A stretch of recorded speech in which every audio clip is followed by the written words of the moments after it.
Rent or buy, property ownership or not. I'm really interested in what you guys have to say because I know my opinion and you know my opinion from what the actions that I've taken. So yeah, I'm going to start with why rent and not buy. Now, I've asked around and I've asked a few people for their opinion, and I came across one person, and they're not from England. They're working here temporarily, and they're not sure how long they're going to be working here. So for them, renting is the way to go. They've also come from a country and on their own, and they don't know a lot of people, so they house share, which means they get the opportunity to have friends round and to meet new people rather than buy a property, live on their own and not knowing anyone. It can get quite lonely. The second thing I've been told is, and it can be true, there are high setup costs. There are higher setup costs for buying than there is for renting. You give 1 month's rent most of the time in advance, and then you can move straight in and start paying your rent in advance every single month. So maybe 2 months' rent ahead, rather than having to save up for that all-important deposit. The next thing is affordability in general. Everybody has this assumption that rent is cheaper than having a mortgage. I'd like to sort of blow this myth out the water. Sorry, even with the Bank of England rate going up, it's still cheaper month on month to have a mortgage rather than to rent. But it's all comparison to the area that you live in. The next point is, do you know where you want to live? I've got a lot of people now, they've come to me, asked me for their affordability, they've gone off to find a property, and months, sometimes over a year has gone by before they've actually found the property that they're looking for.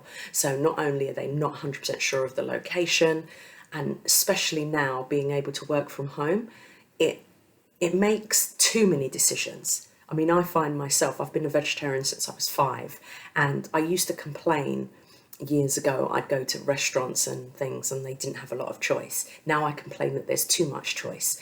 So I understand where people say, I just don't know where I want to live. Do I want a garden? Do I not want a garden? It's a big commitment and it's a big decision, and you kind of feel that it's finite. If you buy somewhere, then you just don't know what's going to happen. The next thing is, people know exactly where they want to live, but they just can't afford it. So they'd rather rent in that area than than never be able to afford to live there.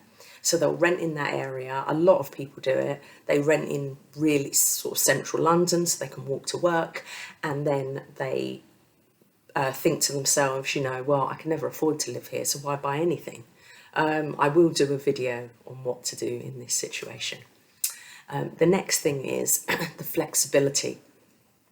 You can move as many times as you like. Most of the time there's a 6-month break clause, so you can leave after 6 months. Sometimes you can leave earlier, give a month's notice and move on. And you can move on as often as you like and just travel around. So whether it's with work or whether it's with friends or whatever the situation, you have that level of flexibility. You're not tied down by owning somewhere and then either having to rent it out, which isn't that difficult, but again, that's another video, or just selling it and moving on. That can take months. So I understand why people would prefer to rent. I also find that the majority of people I've met who do prefer to rent are of a certain age bracket. So maybe sort of in your 20s, early 30s, you're thinking more about renting. And then as you get older and you think about settling down, then maybe you'd move on to buying. So now, talking about buying, I think the first thing and the obvious thing is it's an asset. And I wouldn't be able to mention having an asset. I mean, as I've mentioned before, I am also a chartered accountant as well as a mortgage advisor. So it's all about assets and liabilities. Now, at the end of the day, the asset is the positive thing that you own, and the liability would be the mortgage. The majority of the time, that the asset outweighs the liability. And if you're in for the long haul, prices it's an appreciating asset, i.e. it's going up year on year. If you're in it for the long haul, it should be fine. Yes, there have been situations in 2008 and prior where you have negative equity, which means the mortgage on your property is higher than the value of your property. But this also you can try and eliminate by having a bigger deposit. But again, that's another video that we'll talk about. The next thing is you're paying off your mortgage, you're paying off your property. When you're renting, you're actually giving money to a landlord who's using it to pay off their property. So at the end of it, you will own it outright as long as you make all the payments, and you will be mortgage free. And a lot of people make overpayments in order to get to that point a lot quicker, which means they pay interest a lot less interest. Again, that will also be a video I'll do. A lot of these, they're just snippets.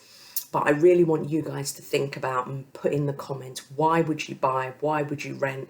Did you rent for a certain amount of years and then you bought? Did you just buy straight away? I mean, what did you do? I mean, I always talk about I left uni and bought straight away. But the whole time I was at uni, I was renting. So at the end of the day, it depends, doesn't it? If you haven't got that level of income, like I mentioned before, and you're just studying, so you're only there for a temporary time, as I've also mentioned, then you may not want to buy straight away. But there are specific mortgages that really work when you're students, which again, I will do another video on. And you can live there rent free and have your friends paying your mortgage for you. But again, what I'll start to do is do bite-sized videos about different mortgage types and different products, which will help you understand that there is a lot more flexibility out there than there used to be. The next thing I wanted to say is, as it's your own, you can add to it. Like one of my flats, it's an upstairs masonette, and it was literally, a masonette is the top half of the house. So you've got that, you've got the loft. So what I did is I actually went into the loft and added an extra bathroom and 2 bedrooms. So I've changed a 1-bed flat to a 3-bed flat. So owning it, you can do that. Obviously renting, you just have to move to a bigger property. The next thing is you can decorate it, you can put your stamp on it, you can have the purple door, so purple's my favourite colour. You can do whatever you want to it rather than having to check with the landlord every 5 minutes. So you can really make it your home rather than just feel like it's somewhere that you're just staying. So that's quite nice. If you need to, you can raise money against it. Like I've raised money against my properties in the past to buy new properties. Again, that is another video, but you can raise money against it if you need to, because it is generally an appreciating asset, which means it goes up in value year on year, generally speaking, typically speaking, and that is a great thing as well. The next thing is you can, as I've sort of mentioned, rent out and make money from it. I know a few people, they've actually bought somewhere in an area that they either used to enjoy and no longer do, or they never really did like, and they rent that property out to other people, and then they rent somewhere else where they're happy living, and then it kind of contras off. So even though you are paying someone else's mortgage, someone's paying yours, so it kind of evens itself out. So basically those are my reasons for either buying or renting. But as I said, please, please, please drop in the comments what you think. Would you rent or would you buy? I'd be very interested to know. I asked my 9-year-old son what he would do, and he said, "Mummy, I would buy. I would prefer to own something than have someone else's, be paying someone else."